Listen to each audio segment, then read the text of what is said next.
Zhang Wei blinked. You got more immortal stones than me? He asked. Then he opened the storage bag I gave him and froze. There were 20,000 immortal stones inside. He was so shocked he started stammering. Brother Lin Wei, there that many immortal stones? How did you get them? Not long ago, Zhang Wei had thought receiving 50 immortal stones was already insanely lucky, and he had even planned to split half with me. Instead, I had casually thrown him 20,000, but I had no intention of explaining any of that. In a calm tone that left no room for refusal, I said, put them away, quickly. Inside, I was thinking something else entirely. Once you accept what I gave you, it'll be easier for me to get more immortal stones afterward. After that, I took the still-dazed Zhang Wei to a fairly ordinary shop and bought 2 immortal-grade communication jade slips. The total cost was 200 immortal stones. I told him to hide them carefully and absolutely never use them in front of other people. If anything happened, he was to use those treasures to contact me. Zhang Wei was so moved he couldn't even put it into words. He just nodded heavily and engraved this favor into his heart. I waved a hand and said, that's enough. Go back and cultivate. Let's both work hard and establish ourselves in the immortal realm as soon as possible. I understood his situation very clearly. What Zhang Wei lacked most was time. I had plenty of beast source, and even if I ran out, I could increase it again. But Zhang Wei only had 1,000 years left. If he couldn't break through to the next realm within that time, he was dead. Before leaving, Zhang Wei looked at me seriously and said, Brother Lin Wei, if you need me to do anything, remember to send me a message. I smiled and nodded. Then we separated and each returned home. Our time was both too precious to waste. Once we were both able to stand firmly in the immortal realm, there would be plenty of time to reunite later. Not long after, I returned to my cave dwelling on the Royal Mountain and spread a pile of books across the stone table. They included Huanglong Technique, Immortal Sect Arts, a first-grade Immortal Herb Atlas, a complete collection of first-grade Immortal Pill Formulas, an Immortal Fire Control Art, and a complete first-grade Immortal Formation Manual.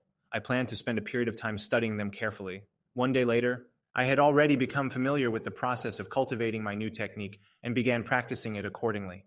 To improve faster, I directly used immortal stones for cultivation. That made my speed 10 times faster than simply absorbing immortal energy from the air. Another day passed, and I finished reading the movement art and began cultivating it as, well, time continued to pass. Then another day went, I had fully read through the movement art manual and started actively training in it. With the passage of days and nights, 1 full month finally passed.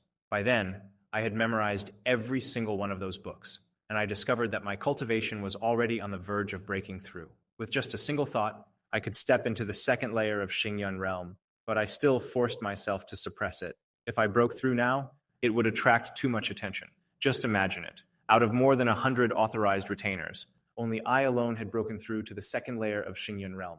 That would make me way too conspicuous. Still, these 5th-grade cultivation methods really were powerful. In just 1 month, I was already almost at the second layer of Xingyun realm. If nothing unexpected happened, I might even reach Xinghui realm within 1,000 years. But if my cultivation advanced too fast, it would draw eyes. So for a while, I thought it might be better to keep suppressing my realm. Then after thinking further, I felt that wasn't ideal either. A better option would be to find a way to hide my cultivation. After all, only by increasing my strength could I improve my chances of survival. Then I remembered that there was a kind of first-grade immortal pill that could conceal Xingyun realm cultivation. As long as I took one every day, my cultivation would continue to appear as though I were still at the first layer of Xingyun realm.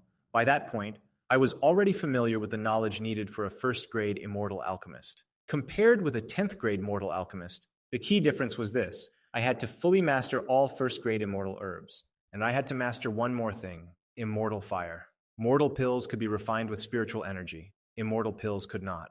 They required immortal fire. So if I wanted to become an immortal alchemist, the first thing I needed was a flame of immortal fire. The Alchemist Guild seemed to sell it, so I decided to buy one and study it. After making that decision, I finally stepped out of my cave again after a long stretch of staying inside. But the second I walked out, I saw Xu Qingying coming toward me. She hurried over and smiled. Fellow Taoist Wu, I was just about to look for you and you came out right then. We really are connected, she said. I asked her what she wanted. She said it wouldn't take much time, just a few words. Then she asked, Fellow Taoist Wu, are you interested in becoming an immortal alchemist? My expression didn't change, but inwardly I was definitely surprised. Why did she think I was an alchemist? Until now, I had never told anyone I was one.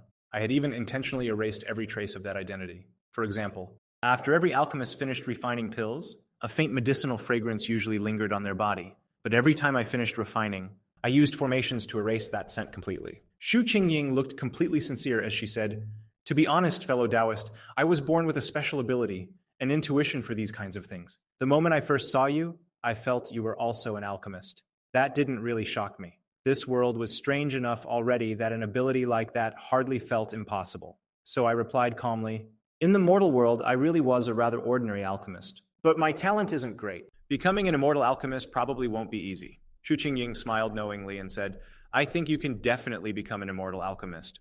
I've never judged someone wrong." In truth, Shu Qingying had been born with half of a life treasure bottle. That bottle seemed to possess a consciousness of its own and would sometimes release a faint intent to tell her certain special things. Naturally, she couldn't reveal to outsiders that she possessed such a treasure, so she could only describe it as strong intuition.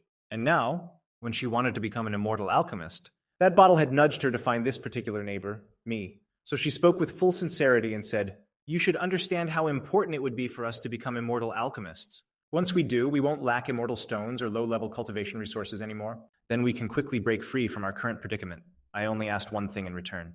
"So what is the method for becoming an immortal alchemist?" She answered, "I want to buy a share of immortal fire together with you. I've already asked around. One portion of immortal fire costs 1,000 immortal stones. I've saved up 600. It depends on whether you have the rest." As she said that, Shu Qingying quickly took out several books from her storage bag and handed them to me. "These are manuals needed to become an immortal alchemist. I'm giving them to you. Then we can become immortal alchemists together," she said. I smiled and replied, "What a coincidence. Not long ago, I also happened to pick up a few hundred immortal stones outside."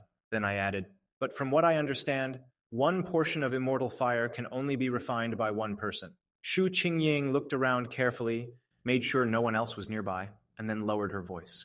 "Actually, I have a secret method that can split one portion of immortal fire into two. This is my own exclusive technique. I've already shown enough sincerity.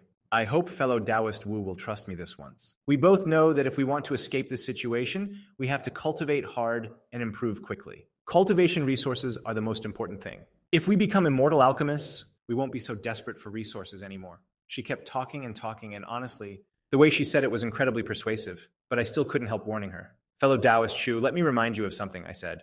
"Isn't it a bit dangerous to trust me this much? Aren't you afraid I'll sell you out?" At the same time, I was thinking to myself that this woman seemed to trust me way too easily. We had only known each other for a short time, but Shu Qingying looked at me with unusual seriousness and said, "I have never judged someone wrong. During our last trade, I could already tell that you're a person with principles. I trust you." I stared at her and thought in silence for a moment. In the end, I finally made my decision.